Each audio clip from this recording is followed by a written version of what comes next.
Hello दोस्तों, नमस्कार। स्वागत है आपका आरडब्ल्यू परिवार पर। उम्मीद करता हूँ बहुत मस्त होंगे, स्वस्थ होंगे, बेहतर होंगे और अपनी अपनी तैयारियों में शानदार तरीके से व्यस्त भी। मध्य प्रदेश में सब इंजीनियर की वैकेंसी जो है वो आउट हो चुकी है, डिटेल नोटिफिकेशन आ गया है। सारी इंफॉर्मेशन इन्होंने दे दी, कब एग्जाम जो है वो आपके पास होगा, कब से फॉर्म फिल इसके होंगे। तो बात कर लेते हैं इस पे और कितनी नंबर ऑफ वैकेंसीज जो है वो आपके पास है, कौन सी ब्रांच में कितनी वैकेंसी है, डिप्लोमा और डिग्री जो है वो इसमें एलिजिबल है या नहीं है। और बात करेंगे कि जो अदर स्टेट के स्टूडेंट्स हैं क्या वो फॉर्म को फिल कर सकते हैं। तो इन सब के बारे में बात कर लेते हैं। तो यहाँ पर वैकेंसी जो है वो इन्होंने आउट कर दी है। उपयंत्री, मानचित्रकार, प्रयोगशाला तकनीशियन और अन्य समकक्ष पदों पर इन्होंने जो है वो भर्ती आवेदन शुरू कर दिया। आवेदन पत्र भरने की तिथि 18 अगस्त जो है वो रहेगी और अंतिम तिथि जो है वो 1 सितंबर यहाँ पर देखने को मिल रही है। आवेदन पत्र में संशोधन करने की प्रारंभ तिथि जो है वो 18 अगस्त से ही आप संशोधन कर सकते हो। अंतिम तिथि जो है वो 6 सितंबर रहेगी। परीक्षा दिनांक और दिन इन्होंने दे दिया कि 6 अक्टूबर 2026 को पेपर होगा और मंगलवार से जो एग्जाम है वो प्रारंभ होंगे। 500 रुपए जनरल कैंडिडेट्स के लिए जो है वो इसमें फीस रहेगी और मध्य प्रदेश के जो मूल निवासी है उनकी 250 रुपए प्रति प्रश्न पत्र जो है वो आपके पास होगा। जो सीधी भर्ती बैकलॉग है तो कोई जो है वो शुल्क वहां पर देखने को नहीं मिलेगा। पेपर जो है वो आपके पास यहाँ पर इन्होंने बोला है कि जो पेपर होगा वो 6 अक्टूबर मंगलवार से प्रारंभ होगा। 2 पारियों में ये जो है वो पेपर आपके पास देखने को मिलेगा। 7 बजे जो है वो रिपोर्टिंग टाइम रहेगा और दूसरी शिफ्ट का 12:30 बजे जो है वो आपके पास ये टाइम देखने को मिलेगा। अदर स्टेट्स के लिए जो है वो मैं यहाँ पर एक पॉइंट आपके पास बता दूं कि जो उपरोक्त सभी पदों के लिए अभ्यर्थियों का मध्य प्रदेश राज्य के रोजगार कार्यालय में जीवित पंजीयन पंजीयन होना अनिवार्य रहेगा। यानी जितने भी अदर कैंडिडेट्स हैं या फिर आपके पास मध्य प्रदेश के भी कैंडिडेट्स हैं तो उनके लिए आपके पास क्या होगा, मध्य प्रदेश राज्य के रोजगार कार्यालय में जीवित पंजीयन होना अनिवार्य होगा। यानी यहां पंजीयन कराना पड़ेगा। ठीक है, चलिए अब बात कर लेते हैं आपके पास कि इसमें जो है वो आपके पास कितनी कितनी जो है वो वैकेंसीज हैं और क्या जो है वो एग्जाम पैटर्न इसका रहने वाला है। इन सब के बारे में जो है वो बात कर लेते हैं।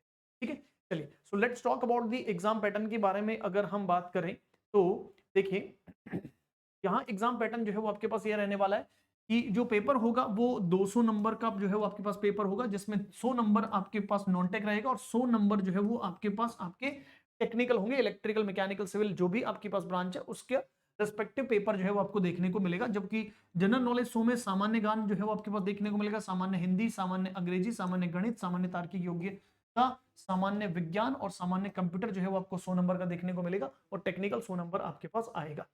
ठीक है जी, चलिए ये आपके पास है। न्यूनतम एज जो है वो 18 वर्ष रहेगी और अधिकतम जो है वो 40 वर्ष जो है वो आपके पास देखने को मिलेगी। यहां अगर हम बात करें तो अब पोस्ट पर आ जाते हैं कि कौन कितनी कितनी नंबर ऑफ पोस्ट जो है वो आपके पास यहां पर निकली है। उस पोस्ट पर जो है वो आपके पास देखने को मिल लेते हैं। अपन इस पोस्ट पर आ जाते हैं। तो अगर नंबर ऑफ पोस्ट के बारे में हम जो है वो डिस्कशन करें तो ये आरक्षण के बारे में जो है वो इन्होंने डिटेल दे रखी है कि क्या क्या जो है वो इसका रिजर्वेशन आपके पास देखने को मिलेगा। नंबर ऑफ पोस्ट पर जो है वो हम आ जाते हैं सीधा। देखो ये आपके पास पोस्ट है। तो अगर हम इस पोस्ट पर जो है वो बात करें तो यहाँ पर मैं आ जाता हूँ, बात कर लेता हूँ उपयंत्री। देखो ये आपके पास जो है वो नंबर ऑफ पोस्ट यहाँ पर गिवन है। उपयंत्री पोस्ट यहाँ पर देखो, प्रयोगशाला तकनीशियन की वैकेंसीज भी है आपके पास है। और जो सब इंजीनियर यानी उपयंत्री की अगर मैं बात करूं तो कार्यालय इंदौर विकास प्राधिकरण में आपके पास ये वैकेंसी देखने को मिलेगी। उपयंत्री की आपके पास 41 पोस्ट है, 3 पोस्ट है। फिर सीधी भर्ती कार्यालय प्रमुख अभियंता लोक निर्माण विभाग भोपाल में आपके पास 225 68 जो है वो आपके पास पोस्ट रहने वाली है। ठीक है, तो इस तरह से जो है वो आपके पास ये पोस्ट रहने वाली है। और अगर हम बात कर लें तो ठीक है, तो उपयंत्री की अगर हम बात करें यहाँ पर तो देखिए ये जो पोस्ट है, कार्यालय विशेष क्षेत्र विकास प्राधिकरण उपयंत्री, 1 पोस्ट, 3 पोस्ट, 9 पोस्ट आपके पास, 11 पोस्ट, 13 पोस्ट, 4 पोस्ट, 38 पोस्ट जो है वो सहायक वास्तु मानचित्रकार है। उपयंत्र की 24 है, फिर 2 है, फिर 48 आपके पास पोस्ट है यहाँ। तो ये जो है वो उपयंत्री की पोस्ट आपके पास गिवन है।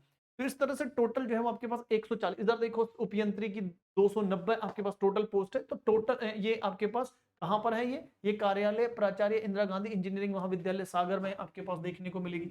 यहाँ कार्यालय प्रमुख अभियंता ग्रामीण यांत्रिकी सेवा मध्य प्रदेश भोपाल में आपके पास 290 पोस्ट है। 1040 जो है वो इस तरह से टोटल पोस्ट आपके पास देखने को मिलेंगी। ठीक है, ये रिजर्वेशन आपके पास गिवन है कि किसी भी पर्टिकुलर पोस्ट के लिए। अच्छा, पोस्ट कोड जो है वो जरूर याद रखिएगा जब आप फॉर्म फिल कर रहे हो, तो पोस्ट कोड जो है वो जरूर याद रखिएगा क्योंकि इसमें बहुत सारी वैकेंसी, संविदा वाली वैकेंसी भी आपको यहाँ पर गिवन है। ठीक है जी, तो ये आपके पास पोस्ट है। बट इसमें जो आपके पास जो है मैंने आपके पास सारी पोस्ट के लिए सब कुछ जो है वो इसके अंदर बता दिया कि कितनी कितनी पोस्ट है, और ये जो है वो सारी चीजें डिटेल दे रखी है रिजर्वेशन की, ठीक है ना। ये रिजर्वेशन की पोस्ट आपको गिवन है इस।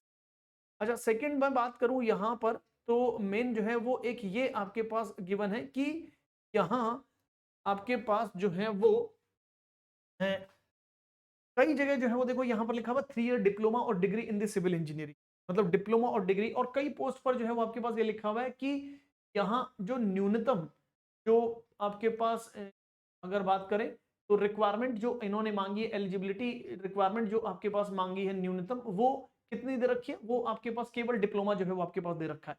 कई पोस्ट में जैसे वास्तुकला सिविल अभियांत्रिकी में 3 वर्ष का डिप्लोमा अथवा डिग्री अथवा किसी मान्यता प्राप्त संस्थान से निवेश में स्नातक उपाधि, मतलब अगर हम बात करें तो डिग्री और डिप्लोमा दोनों कैंडिडेट्स इसके लिए एलिजिबल रहेंगे, ठीक है ना। तो इसमें कहीं पर भी जो है वो आपको कहीं पर जो है वो ये भी मेंशन्ड है केवल 3 ईयर डिप्लोमा जो है वो चाहिए, लेकिन आप जो है वो ये इसके लिए श्योर रहें कि यहाँ आपके पास क्या होगा, डिग्री और डिप्लोमा दोनों कैंडिडेट्स जो है वो क्या होंगे, एलिजिबल जो है वो आपके पास देखने को मिलेंगे। एग्जाम डेट भी इन्होंने दे दी कि भैया 6 अक्टूबर को जो है वो इसका पेपर होने जा रहा है। तो ये सारी डिटेल जो है वो आपके पास इसमें दे रखी है, ठीक है ना। और अदर स्टूडेंट्स के लिए इन्होंने एक जो है वो क्या कर दिया, अदर स्टूडेंट्स की अगर हम बात कर लें तो एक जो है वो पॉइंट इन्होंने ये दे दिया है कि इसमें इन्होंने रोजगार पंजीयन कार्यालय में आपके पास जो है वो पंजीयन कराना अनिवार्य भी कर दिया, और बाद में इन्होंने ये भी बोला हुआ है कि यहाँ पर आपके पास जो अदर स्टेट के स्टूडेंट्स हैं उनको जनरल में काउंट किया जाएगा। ये पॉइंट भी इसके अंदर जो है वो आपके पास दे रखा है। तो दो बातें जो है वो आपके पास यहाँ पर गिवन है।